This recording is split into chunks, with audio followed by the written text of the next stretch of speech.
우리 옆 사람 인사 한번 할까요? 주의 이름으로 사랑합니다. 주의 이름으로 축복합니다.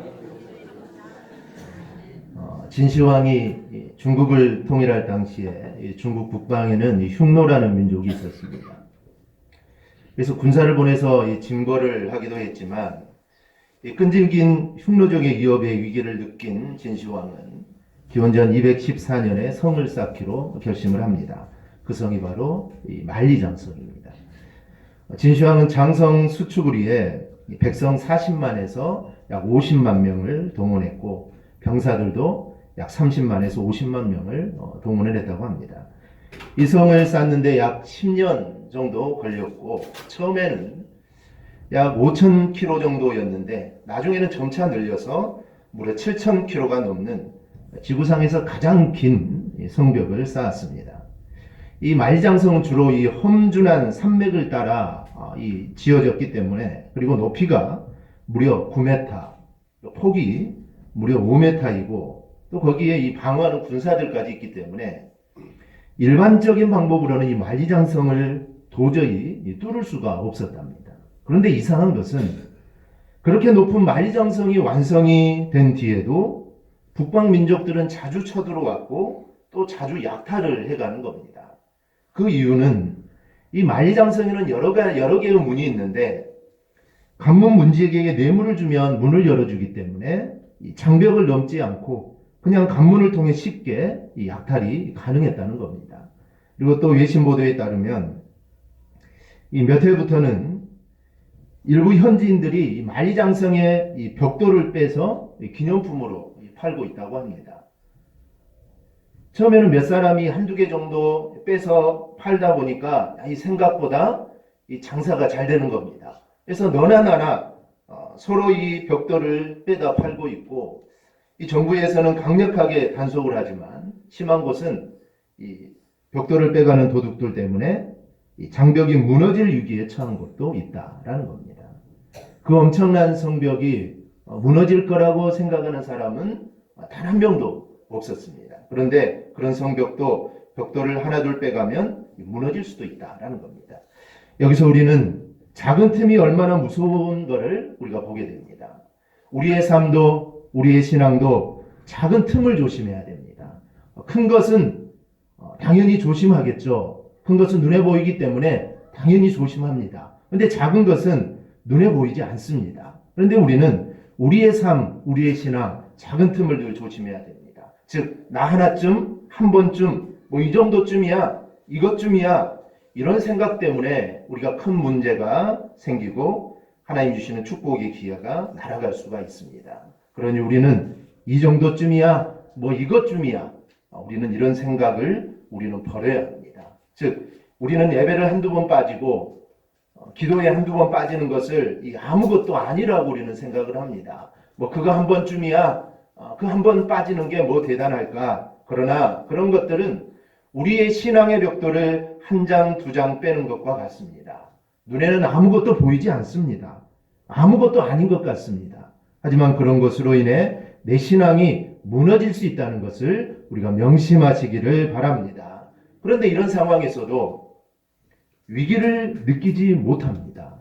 그 이유는 마귀가 우리에게 자꾸 괜찮다, 야 문제없다, 다음에 하면 되지, 이런 마음을 우리에게 넣어주기 때문입니다. 이게 바로 마귀의 관계입니다. 그래서 본문 11절에서 우리에게 이렇게 말합니다. 마귀의 관계를 능히 대적하기 위하여 하나님의 전신갑주를 입으라. 즉 마귀의 관계를 대적하기 위해서 전신갑주를 입으라는 겁니다. 우리 사랑하는 성도 여러분, 여러분은 마귀에 대해서 얼마나 알고 계십니까? 마귀가 근데 마귀는, 한마디로 말해 마귀는 정말 대단한 능력자입니다. 그리고 마귀는 이 세상에 권세를 잡은 자가 마귀입니다. 우리가 그냥 쉽게 생각할 상대가 아니라는 것이죠. 욥기를 보십시오. 욥기를 보면 마귀는 자연을 제 뜻대로 할 수 있는 존재입니다. 그리고 사람의 몸에 악창이 나게 할 수도 있습니다. 그리고 사람을 질병에 메어들 수도 있습니다. 심지어는 사람의 생명까지 해할 수 있는 존재가 이 마귀입니다. 심지어 하늘에 있는 천군 천사라도 쉽게 정죄하거나 처리할 수 없는 존재가 이 마귀입니다. 이게 바로 마귀의 실체입니다. 근데 마귀가 주로 사용하는 방법이 뭘까요? 정말 마귀는 힘도 있고 정말 능력도 있습니다. 그런데 마귀가 그 힘으로 위협합니까? 아니면 마귀가 공갈 협박을 합니까? 물론 그렇게도 하지만 그것은 지극히 특정한 경우에만 합니다. 그럼 대다수 마귀가 사용하는 방법이 뭘까요? 마귀는 어떤 방법을 사용할까요? 오늘 11절 말씀을 보면 한마디로 마귀의 관계다라고 말을 합니다. 마귀의 관계다. 그러니까 마귀가 주로 사용하는 방법은 눈에 드러나게 자신의 권세와 능력을 막 휘두르는 것이 아니라 단지 속이는 일을 합니다.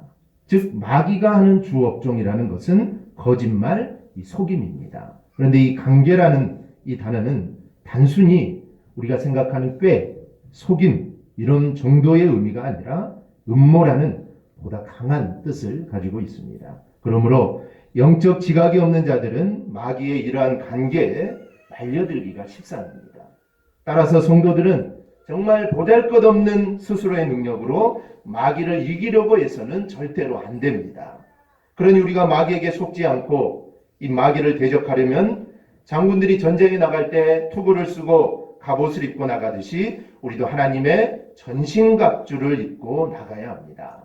그래야만 악한 날의 원수를 대항해 우리가 싸워서 이기게 되고 또 모든 일에 완성한 후에 우리가 믿음 안에 굳게 설 수 있게 되는 것입니다. 오늘 주일과 다음 주일에 걸쳐서 우리가 마귀와 대적하기 위해서 우리가 입어야 하는 이 하나님의 이 전신갑주에 대해서 말씀을 증거하려고 합니다. 우리가 말씀을 마음판에 잘 받아 우리가 마귀와 싸움에서 백전백승할 수 있기를 주님의 이름으로 축원합니다. 그렇다면 이렇게 중요한 하나님의 전신갑주는 무엇일까요? 첫째는 이 진리의 허리띠입니다. 사도 바울이 하나님의 전신갑주를 입으라고 하면서 제일 먼저 소개하는 것이 허리띠입니다. 그런데 허리띠를 소개하는 데는 중요하고 타당한 이유가 있습니다. 당시에 전쟁에 나갈 때 군인들이 입는 옷은 오늘날 이 목사의 가운과 같은 길고 치렁치렁한 옷을 입던 시대입니다. 즉 이런 옷을 입고 전쟁터에 나갑니다. 그렇다면 생각해 보시기 바랍니다. 아무리 힘이 좋고 정말 좋은 무기를 갖춘다 할지라도 이런 헐렁한 옷을 입고 어찌 적 앞에 나가서 싸울 수 있겠습니까? 방패와 무기를 잡은 두 손은 이 긴 옷을 추스리느라고 바쁠 겁니다. 이리저리 움직여서 몸의 균형을 잡아야 할 팔은 옷에 채여 넘어지기가 십상입니다. 때문에 바울은 여기에서 가장 먼저 너희가 진리의 허리띠를 띠어야 된다라고 교훈을 하고 있습니다. 성도가 먼저 진리의 허리를 동이지 않고는 우리는 결코 영적 전쟁에 임할 수가 없습니다. 이 허리는 모든 힘의 근원입니다. 즉 모든 힘은 허리에서 나온다고 해도 이 과언이 아닙니다. 그러니 진리가 우리의 힘이 되도록 하라라는 말씀입니다. 즉 이 허리를 진리로 감쌀 때 진정한 힘이 생겨 마귀도 능히 우리가 대적할 수 있게 됩니다. 오늘날 군대에도 이 5분 대기조가 있습니다. 그래서 항상 대기를 하죠. 그래서 5분 안에 모든 준비를 갖추고 차를 타고 이제 입영소를 나가야 됩니다. 그러기 위해서는 이 5분 대기조는 항상 수통과 탄약을 메어놓은 요대를 풀지 않습니다.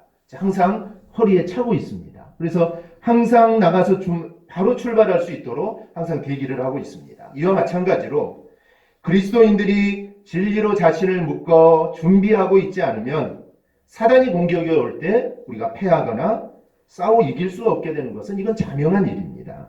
그렇다면 성도들을 자유롭게 하고 힘을 쓸 수 있도록 해주는 이 진리가 과연 무엇입니까? 즉 사도 바울은 진리로 너희 허리띠를 띠라 라고 했습니다. 그래서 이 허리띠라는 게 그냥 우리가 바지에 차는 벨트와 같은 것이 아니라 진리로 허리띠를 띠라 라고 말을 합니다.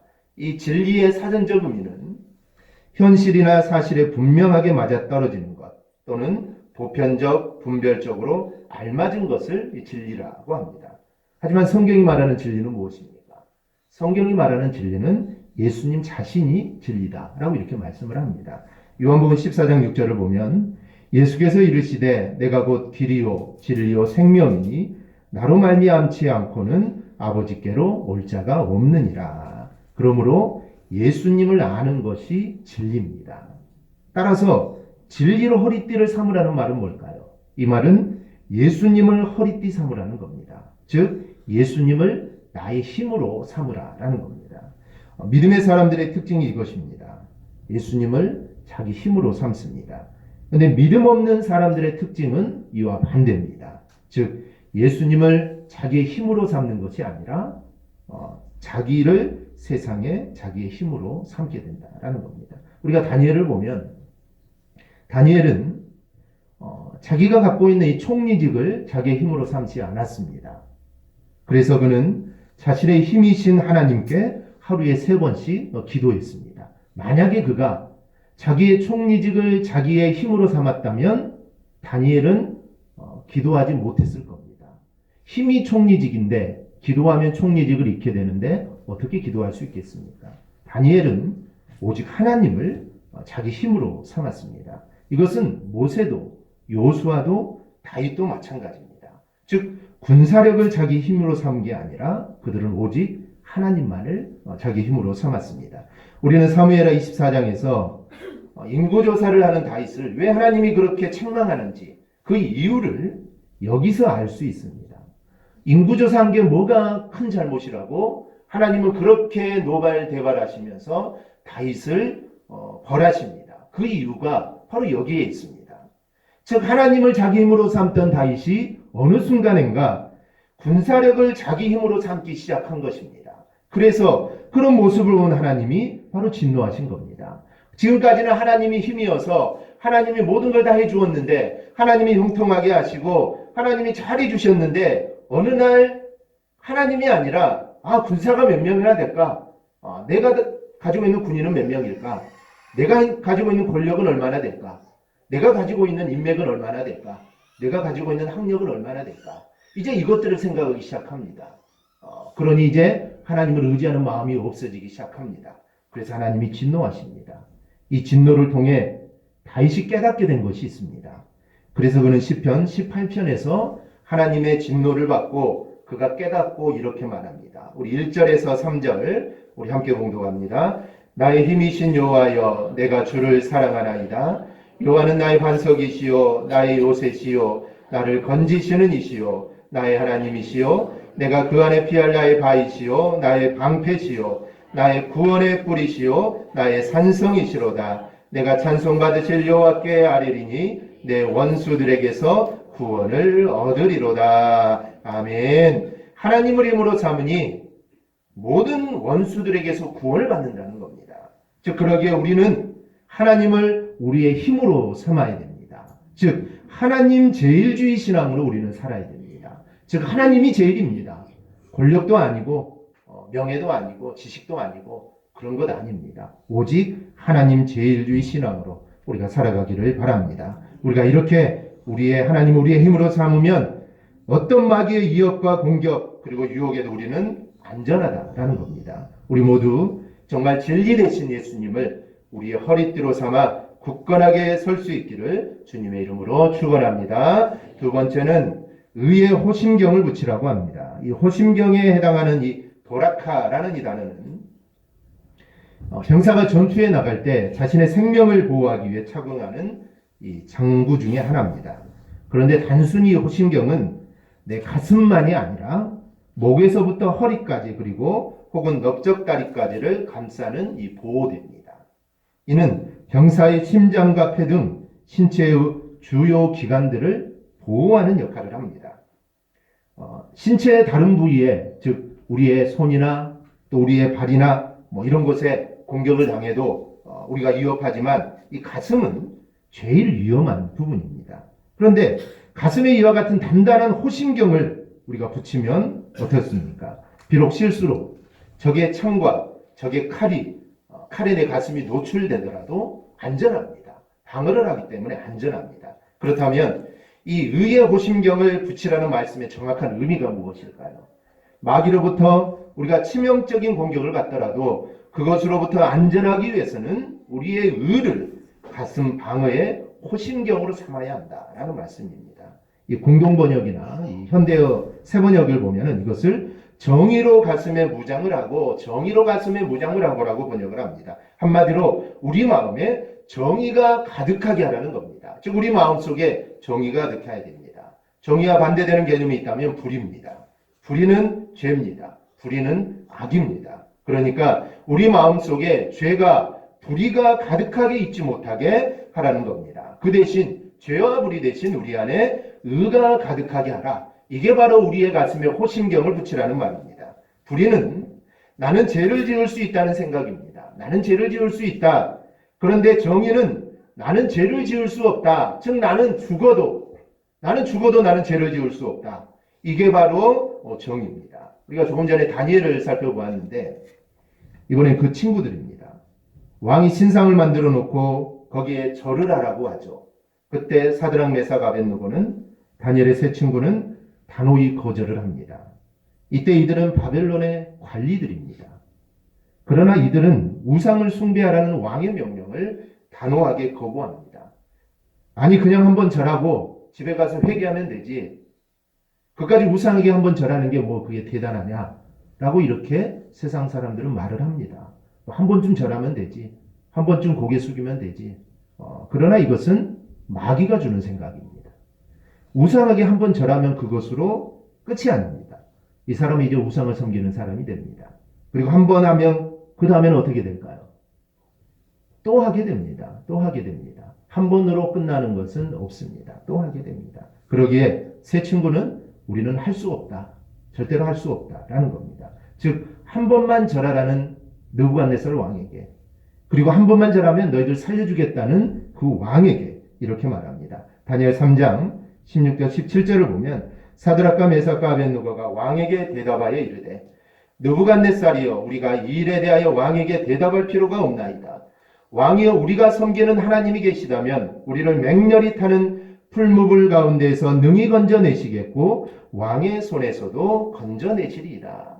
그리고 이어서 이런 말을 합니다. 18절 우리 함께 봉독합니다. 그렇게 하지 아니하실지라도 왕이여 우리가 왕의 신들을 섬기지도 아니하고 왕이 세우신 금신상에게 절하지도 아니할 줄을 아옵소서. 아멘. 저는 이 그렇게 하지 아니하실지라도 이 말씀이 너무 좋습니다. 저는 이 성경 구절을 읽을 때마다 막 가슴이 뜨고 막 전율이 느껴집니다. 너무 감격적입니다. 우리의 삶에 하나님이 그렇게 하지 아니하실지라도 하나님만 섬기겠습니다. 정말 이 고백이 저와 여러분의 고백이 되기를 축원합니다. 그러나 우리는 너무나 쉽게 죄를 짓습니다. 우리는 그것이 죄라는 것을 알면서도 죄를 짓죠. 성경의 주님이 많이 말씀하시는 죄가 비판과 미움입니다. 우리는 남을 비판하는 것, 즉 남을 향한 비판이 죄라는 걸 다 압니다. 그리고 그 죄에 심판이 있다는 것도 압니다. 그리고 비판과 함께 다니는 미움, 즉 비판할 때 항상 미움이 같이 갑니다. 이 미움이 죄라는 사실도 압니다. 요한일서 3장 15절에 그 형제를 미워하는 자마다 살인하는 자니 살인하는 자마다 영생이 그 속에 거하지 아니하는 것을 너희가 아는 바라. 이 말씀도 잘 압니다. 요한일서 4장 20절에 누구든지 하나님을 사랑하노라 하고 그 형제를 미워하면 이는 거짓말하는 자니 보는 바 그 형제를 사랑하지 아니하는 자는 보지 못하는 바 하나님을 사랑할 수 없느니라. 이 말씀도 우리는 들었습니다. 그러면서도 우리는 미워합니다. 비판도 그렇습니다. 로마서 14장 10절에 내가 어찌하여 내 형제를 비판하느냐 어찌하여 내 형제를 없인 여기느냐 우리가 다 하나님의 심판대 앞에 서리라. 이 말씀도 우리는 들었습니다. 그러면서 우리는 비판하고 그러면서 우리는 미워합니다. 그 정도는 괜찮아. 야, 뭐 남도 다 하는데 그게 무슨 큰 죄야 라고 우리는 마귀는 지금도 우리를 유혹합니다. 이게 마귀의 관계입니다. 그러나 이것은 정말 큰 죄입니다. 살인죄고 하나님의 심판대 앞에 설 정도로 큰 죄라는 것을 성경은 분명하게 우리에게 말씀합니다. 그러니 우리는 내 안에 그런 불의를 다 버려야 합니다. 죽더라도 나는 죄를 안 짓겠다. 이런 마음을 우리는 가져야 합니다. 그게 바로 의의 호신경입니다. 그런데 이 의는 믿음으로 말미암는 의입니다. 이것은 하나님의 전신갑주라는 표현과도 일치합니다.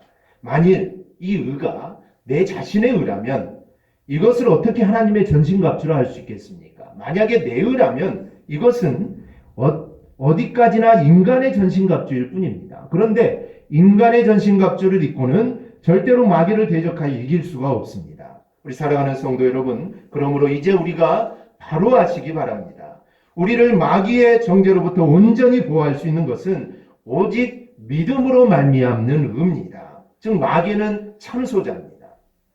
성도들의 죄를 끝없이 들추어내고 생각나게 하고 괴롭게 하는 것이 마귀입니다. 즉 하나님은 우리가 하나님 앞에 회개한 죄는 정말 기억도 하지 않겠다라고 말씀하는데 우리는 하나님께 죄를 회개하고도 그 죄가 계속 기억이 납니다. 계속 생각이 납니다. 이것은 바로 마귀가 주는 겁니다. 마귀가 계속 참소하는 겁니다. 성도로 하여금 스스로 생각나게 하고 죄의식을 갖게 하고 부끄러워하게 하고 숨게 함으로써 온전히 서지 못하게 합니다. 때로는 다른 사람들을 통해 다른 사람의 입술을 통해 이와 같은 일을 하기도 합니다. 이렇게 정죄와 비난, 죄의식에서 자유로울 수 있는 성도는 이 세상에 단 한 명도 없습니다.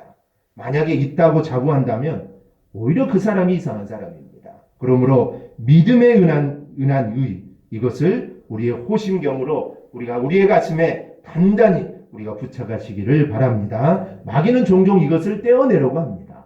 즉 우리의 붙여져 있는 믿음으로 말미암는 이 호심경을 마귀는 떼어내려고 합니다. 그러나 여러분은 예수 그리스도를 믿음으로 말미암아 그 안에서 우리는 하나님으로부터 이미 의롭다함을 받은 자입니다. 즉 마귀가 아무리 떼어내려고 해도 이미 하나님께서 너희는 의로운 자다라고 하나님이 말씀하셨기 때문에 마귀가 떼어내려고 한다 해서 우리는 그렇게 할 필요가 전혀 없습니다. 이미 우리는 의롭다함을 받았고 그러한 여러분을 정죄하여 망하게 할 사람은 이 세상에 단 한 명도 없습니다. 마귀도 우리를 망하게 할 수가 없습니다. 그러니 우리는 이런 확신을 가지고 우리가 마귀의 어떠한 괴계에도 우리가 흔들리지 않고 우리가 승리할 수 있기를 주님의 이름으로 축원합니다. 세 번째는 복음의 신을 신으라고 합니다. 이 말씀은 성경에서 가장 많이 오해되고 또 잘못 해석되는 말씀 가운데 하나입니다. 성경을 보면 우리가 부르는 찬송도 있죠. 복음을 전하는 발에 대한 이 성경 말씀이 있습니다. 복음을 전하는 발. 이것을 평안의 복음을 전하기 위해 신을 신으라 라는 말씀으로 해석을 합니다. 어떤 사람들은. 그러나 이것은 명백히 잘못된 해석입니다. 지금 사도 바울은 성도의 영적 무장에 관해 이야기를 하는데 갑자기 복음 전파에 대한 이야기를 할 리가 없기 때문입니다. 사도 바울이 누굽니까? 고린도후서 10장 10절을 보면 그들의 말이 그의 편지들은 무게가 있고 힘이 있다라고 말을 합니다.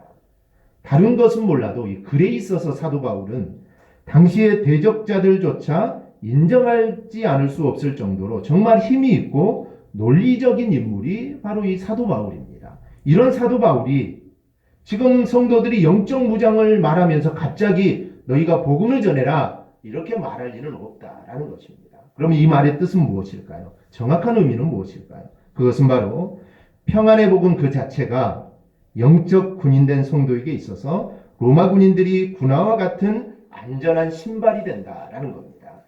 당시 로마 군인들은 지금과 같은 현대적인 군화를 갖고 있지 않았습니다. 그들이 신는 것은 샌들입니다. 즉 밑바닥에 두꺼운 가죽을 대고 그것을 다리에 감아서 고정시킨 겁니다. 그것으로 모자라서 밑창에 징이나 못을 박았습니다. 미끄러지거나 넘어지는 것을 방지하기 위해서죠. 그런데 만일 이런 군화를 신지 않으면 어떻게 될까요? 군화를 신지 않고 맨발로 전쟁에 나갔다. 당시 전쟁터에는 뾰족한 나무 조각이나 막대의 끝을 잘라서 땅에 박아두곤 했습니다. 그런데 만일 신을 신지 않고 공격을 하거나 방어를 하기에 앞서서 발에 심한 부상을 입고 피를 흘리며 쓰러지게 될 것입니다. 그러므로 이 두 가지 사실을 종합해 볼 때 평안의 복음에 예비한 것으로 신을 신으라는 것은 이 두 가지 의미가 있습니다. 첫째는 이 복음은 마귀의 공격에 방어를 하거나 반격을 가할 때 전혀 미끄러지지 않게 하는 최상의 영적인 군화와 같은 게 이 복음이다라는 겁니다. 또 하나는 어떤 올감이나 덫에 걸려도 결코 피투성이가 되는 일이 없게 하는 것이 바로 이 복음입니다. 사실 우리가 신앙생활을 하다 보면 사단은 우리가 정말 중심을 잡지 못할 정도로 막 우리를 공격해 오는 경우가 있습니다. 막 우리 죄를 생각나게 하고 우리의 약점이 떠올리게 하고 연약함을 생각나게 함으로써 정말 우리를 넉다운 상태로 우리를 몰아갈 때가 있습니다. 때문에 우리는 영적으로 피투성이가 되어서 나뒹굴게 되는 경우가 종종 있습니다. 마귀를 대적하기는커녕 자기의 상처를 끌어안고 괴로워하기에 급급할 때가 있습니다. 바울에 따르면 왜 이런 상태가 될까요? 왜 우리가 이 사탄의 이 속임수에 넘어가 우리가 영적으로 침체된 그런 삶을 우리가 살까요? 내 죄 때문일까요? 내가 죄가 많아서 그럴까요? 아니면 사단이 우리의 죄를 정말 속속들이 알고 있기 때문일까요? 아닙니다. 이유는 단 하나입니다. 그것은 우리가 복음으로 무장하지 않았기 때문입니다. 복음으로 무장되어 있지 않으면 사탄의 꾀임에 넘어가서 우리는 침체될 수밖에 없습니다. 위대한 종교개혁자 루터에게도 이러한 일이 있었습니다. 그는 어느 날 자기의 죄가 생각나서 견딜 수가 없었습니다. 하나님이 내 죄를 다 용서해 주셨는데 그 죄가 생각나 견딜 수가 없습니다. 부끄럽고 창피하고 추하고 더럽고 냄새나고 가증스럽고 온종일 이 죄와 씨름하며 싸우고 있었습니다. 그러다 문득 그가 이렇게 외쳤다고 합니다. 예수께서 나를 위해 죽으셨다. 예수께서 나를 위해 죽으셨다. 루터는 이렇게 외쳤습니다. 어떻습니까, 여러분? 이 외침이 공감이 가십니까? 여러분에게 은혜가 됩니까? 또 여러분에게 힘이 됩니까? 예수님의 십자가가 나에게 평안을 줍니다. 그러므로 복음은 평안의 복음입니다.